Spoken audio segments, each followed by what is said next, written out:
Hello and welcome to the latest episode of Preserving History and Democracy. My name is Cynthia Mendoza, Communications Coordinator for the Doña Ana County Clerk's Office, and we are welcomed once again by our amazing producer, Bernadine Caparel. How are you, Bern? Good morning. How are you? I'm doing great. So we've been on a roll with guests lately. Yes, we've had some excellent guests, and today is no doubt another excellent guest.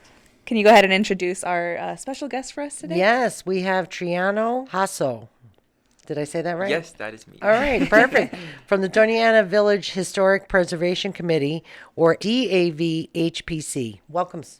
Yes, thank you very much. I'm very glad to be here. Awesome, thank you. Great. Can you start by telling us a little bit about yourself? Yeah, so like Brent said, my name is Triano. I'm a student at NMSU studying social studies education for secondary school. Nice. And I also serve as the secretary for the Doña Ana Village Historic Preservation Committee. Awesome. How did you become interested in the committee, I guess? Yeah, so the committee is very much a family affair. My uncle is part of the committee, as are my grandparents. And then like on event days, it's really just the whole extended family. So really just growing up, it's always been a part of the community. And also just becoming interested in Doña Ana just because it has so many family ties. It was kind of a no-brainer when I was looking for something more active to be part of the community to join the committee. So. Cool. Do you know how this group began? And what did they do in their early days? Yeah, so it was a very interesting beginning. It was almost a protest in the beginning. Oh. So unfortunately, in the 1970s, the parish in Doña Ana made the decision that they wanted to demolish the church for restructuring purposes. So what they implied was that because the church was so old and because of repairs that it didn't make sense to maintain it. So Mary Jane Garcia, she has unfortunately passed away, but she started the committee in the 70s as a restoration project. So this was accomplished with help from the community and volunteers from youth job training programs, and so it was officially restored in 1999. So yeah, that's kind of where it got started, and it's just an ongoing process since then. We took a little tour up to the Yes. church recently. Oh, good. We had another guest talking about Doña Ana, Yeah. Mr. Dave Thomas, and it just so happened there was a worker Oh, available okay. to open the church for us. Oh, that's great. That's So very we- rare. So yeah. You had to Yeah, like it was- convince them, it you know, was- a little sweet talk. Yeah. Hey, can we see it real quick? It was wonderful. Isn't it beautiful inside? Yes. beautiful. Truly Yeah. beautiful. Yes. So we always ask our guests, especially ones who talk about Doña Ana Village, where the name Doña Ana came from. Can you give us your insight on that? Definitely. So the committee has two theories, one that we like to favor a little bit more. So the first theory is that it comes from Doña Ana Robledo. So she died in the area in 1680 when fleeing a Pueblo revolt. So her father, Pedro Robledo, died nearby in 1598, and so his burial site became known as the Paraje de Robledo on the Camino Real. So then when she passed away, it became known as the Paraje de Doña Ana, and so that's where we believe the village name comes from. There's a second theory that it comes from Doña Ana Maria Cordova. So she owned a large ranch in the area, but there was a document that kind of swayed the audience that that ranch actually existed in Mexico itself, and so it didn't really exist in this area. So we would need probably more evidence to think along the lines of the second theory, so we do go with Doña Ana Robledo. Maybe it came from a little bit of both, right? You never know. Yeah, never we know. don't know. Yeah. We don't know. But I'll tell you, almost everyone, The Robledo. yes. Okay, yes. Yes, Yeah, that's- and that's where we get the name of the mountains from, so Right. it's kind of like, well, they're right there. So It makes you sense, would think. right? Yeah. Yeah. Now, what would you say is the mission statement of your group? Yeah, so our mission statement is very simple. Just preserve the cultural heritage of the Doña Ana village. So we do that with restoration efforts, with revival projects, and we have annual events just to keep the community engaged. So like I said, preserving that cultural heritage. Cool. Very cool. Who are some of your collaborators in preserving the history of Doña Ana Village? Yeah, so some that come to mind are especially like our local officials and government officials. So we've had people like Gabe Vasquez and Jeff Steinborn and Nathan Small. They've all really advocated for a committee. They show up to our events. And in their own work, they really push our agenda forward. But also we've had people like T-Mobile. We've received a grant from them. Oh, wow. Yeah, and we were able to do some revival on our plaza with that grant. But what I really think is most important, that the people who collaborate with us, is just the community that, itself, and just the families who get out there and they bring their kids and they bring grandma and grandpa, and it's just the community that, as long as they keep it going. The culture keeps going too. So I think that's probably our most important collaboration. And you're evidence of that. You I like to think yourself so. are evidence of that. Yes. Pretty cool. Like we were talking about it earlier, we don't see many young people who are still interested in Right. history. So. Right. They're Yeah. busy with their own lives, minus the history. social life, So yeah. this is very cool to see you here. Well, yeah, I'm Awesome. very Yeah. glad to be part of it. Tell us the very early history of Doña Ana. Yeah, so Doña Ana, let me see if I can read my notes. Just kidding. So Doña Ana was established in the 1840s by Mexican settlers. So it's one of the oldest permanent settlements in southern New Mexico. So I think that makes it really special. So it really grew because of Spanish and then later Mexican efforts through land grants to kind of, really colonize the area. So it was very strategic just because it was along both the Rio Grande and the Camino Real. Think of like agriculture and irrigation, and also like trade from that route from Mexico City to Santa Fe. So that made it very strategic, and in its early days, it was a very big population center. That makes sense. It's on the cusp of two things needed to live. Yeah, Absolutely. exactly. Yeah. Yeah, very cool. What was the name of the original church, and why was that name chosen? So the original church, it's blessing that it still stands today. So Nuestra Señora de la Candelaria, so Our Lady of the Candelaria. So when I was looking up this question and kind of researching, I came across two things. They're kind of intermingled, but two ideas. So Candelaria is a holiday. It's celebrated February 2nd of every year. So it celebrates the presentation of Jesus at the temple, and also thus the purification of the Virgin Mary. So that's a really big holiday here in southern New Mexico. Unfortunately, we haven't celebrated the holiday in past years, but we're really hoping and pushing to start next year. Nice. So just the importance of that holiday is an idea of how they got the name, but also there's another theory that actually the groundbreaking for the church itself was on February 2nd, so then that directly inspired the name of De la Candelaria. And who were the original settlers of Doña Ana village, and what was life like for them? Yeah, so of course, when we think of the Spanish, there's two original settlers. So we have the Native Americans. Yes. So we have the Manso tribes and the Apache were probably the most prominent in this area. Unfortunately, not a lot is known about them just because that history's kind of been erased, and because they moved on from the area after the colonization. Right. But to speak more specifically to the Spanish, so there's, I think, like kind of three important things that we think about when it comes to their life. So agriculture, like I said, along the Rio Grande, and just using irrigation, which isn't a method of agriculture that we see a lot around the country. So it's really cool that it's very, kind of unique to New Mexico. Yeah. So then that led to like corn and beans and squash and chili and wheat and all the things we think about that. Did you say chili? I did, yes. I love my chili. And we still think about it today, right? Right. So I think that's very cool. Second would be like the adobe. They use adobe homes, and obviously the church and all the buildings are made with adobe. So all the homes were kind of built in a collective area all together. Just because like Native American raids, and then just like the basic dangers that the frontier provides. And then third would be religion and culture. So even back then, I mean, it's been almost 200 years since this village has been established, and we can still see records of like Christmas celebrations and, like I said, Candelaria celebrations and things like that that really bring the community, make it very unique and special. So, yeah. Awesome. It feels very tight-knit when you talk about Definitely. your Yes. village. Yeah. Yes. How cool. Can you tell us a little bit about that church preservation project? Yeah, so the church preservation project, so it did start in the 70s, and like I said, it didn't end until 1999. So I wasn't there for it. But from what I understand, it was a lot of summers of people, on the ground making adobe bricks with like wooden molds. Lots of I don't want to say troubled youth, but youth who, if they weren't doing this, may have been doing other things. Right. That's awesome. Yeah. So that was really important. And those people have grown up and become part of our committee too. So that's really Wow. cool. Love that. But it really was just the community effort and just the push against the local government of the parish to say, like, this is our center of community, and it's important to us. So yeah, so that was really great.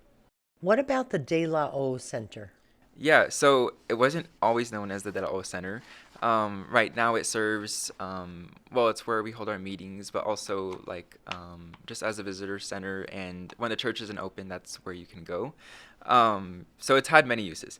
So it was a general store and a flour mill with John Barncastle. Oh, cool. And I may be wrong, but I think the Barncastle family still lives in Doña Ana. At least there's remnants there. So and he was actually a Civil War veteran, so that's really cool. Okay. It was a general store under Herman Wertheim from the 1880s, I should say, to the 1930s. And there's a really cool story. I'm gonna go ahead and assume that it's true, just because Okay. I've heard it before. But that there was a Captain Arthur MacArthur who would frequent his general store during this time, and then he would bring his son Douglas, who of course became Douglas MacArthur in the Wow. World War II and the Korean War. So I think that's really cool. wow. Yeah. That is cool. That's Yeah. cool. And then it was also used as a post office and then sometimes a residence for people. But yeah, so of course, right now, we use it for our Dia de los Muertos fiesta, our Noche de Luminarias. We've had historical presentations from people from White Sands, and we also host like local representatives. Like we've had Carrie Hamblin and other people like that who want to host town halls. Yeah, and I mean art shows, family reunions. My cousin Everything. got married there Oh, in cool. Oh, November. wow. So yeah, it's taken so many forms and roles, and I think that's what makes it really special. I love that. It's got a lot of Yeah. history. Yeah. to And I it. have a picture here Cool. Yeah. of a current picture of De La O Center, Visitor Center, and also when it was a saloon. Ooh. Yes, So- that's right. Cool. Yeah. Yeah. And there's still little swinging doors too. So Oh, is that's there? really cool. Yeah. Wow. So cool. That is Yeah. cool. We'll go ahead and put those pictures on Right. on the video. And Definitely. speaking of De La O, I found an old business license. Julie and Jasmine are looking through old boxes Okay. right now, and a lot of them are business licenses. So we found an interesting business license from a woman, Josefina De La O, Okay. from 1914 or 15, and out in Doña Ana, and she sold.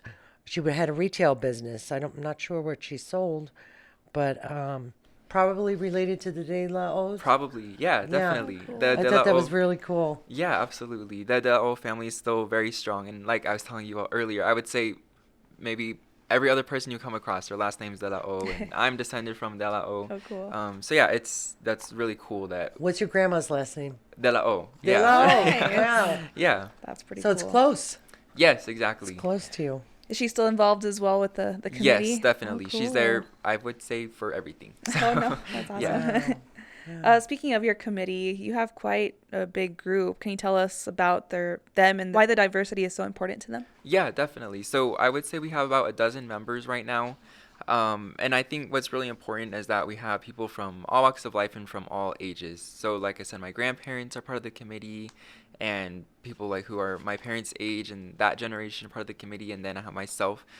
So I think what's really important, and like I brought up earlier, is that what we don't want to happen is the idea and the heritage to pass away as the older generations pass away. Right. What we really want to happen is to inspire the coming generation. So we've done projects like bringing local elementary schools to the village and giving them little tours, and they can do art projects based on what they see. And That's a great idea. yeah, Yeah. definitely. So I think we've done that maybe 3 times with elementary schools, and we're looking to host several high schools. So I think that's what's most important. Like as long as people care about it and they keep going, then Doña Ana itself can keep going. So I Right. think that's where the diversity comes in, and that's super important. Cool. How did you I think we talked a little bit about yourself earlier, but how did you kind of decide this was something you wanted to do? Yeah, well, I did not grow up in Doña Ana. I grew up closer to Las Cruces. But my family is there, and my family roots are in there in Doña Ana. And so it's always been like part of my childhood, I guess. And when I was looking for just something, I guess something to do, and noticed that like the committee had been brought up like in my family and stuff, and that there was like older generations that were passing away, and I was like, this seems like a great opportunity. So that's really where it came in, just the family and just me. I do like history and studying it, so just it was kind of a good transition into something to volunteer with. Nice. Is there a way for the audience to join the group if they would like to do so? Yeah, definitely. So to join or contact, so we do email, Facebook, and we have a website.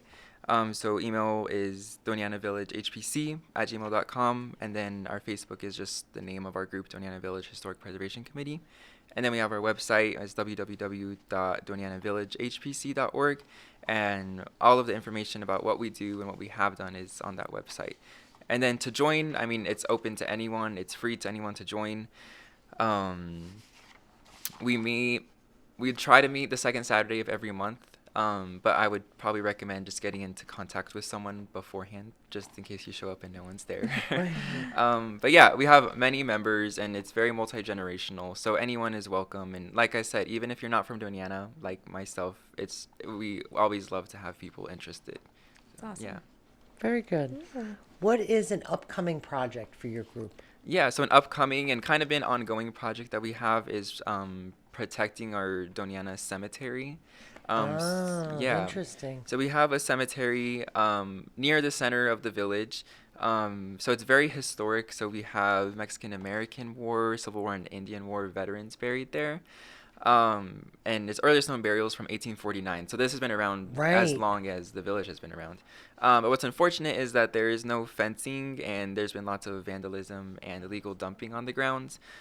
So our main project right now is to be raising money to install fencing, primarily just to protect it. But we also want to like clean and document all the burial sites and have some photos, and also put wooden crosses on like the unmarked graves and things like that. Oh, very nice. And then eventually the hope would be that we would put like a walking path and flagpoles and benches and shaded structures and things like that. So that's our ongoing goal for right now. It'll probably be a lot of work, but we have a really good start right now, a really good foundation. We just participated in the Southern Mexico Giving Day. That was really successful for us. So it's exciting. It's exciting to see where it's going and what the future holds for our committee. So, yeah.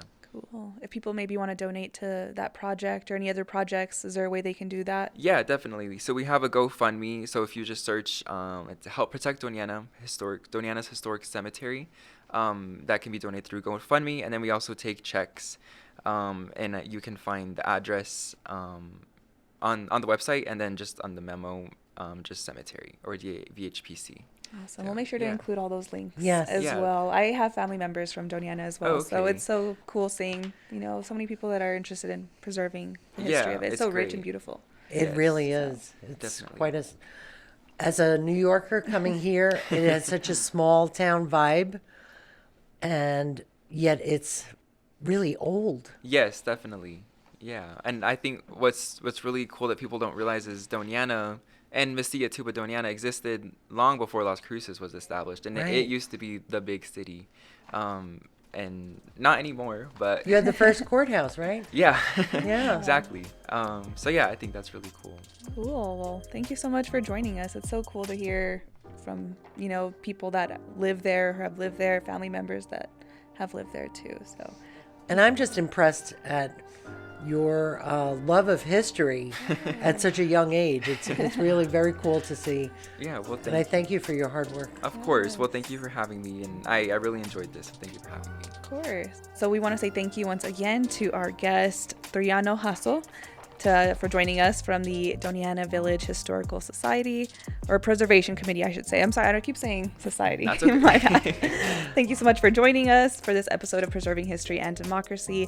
I also want to thank our incredible producer, Bernadine Caporal, for finding another incredible guest. And of course, Jacob Slaughter behind the camera for everything that he does. Make sure to listen to us anywhere that podcasts are available, and follow us on all our social medias. We'll see you next time.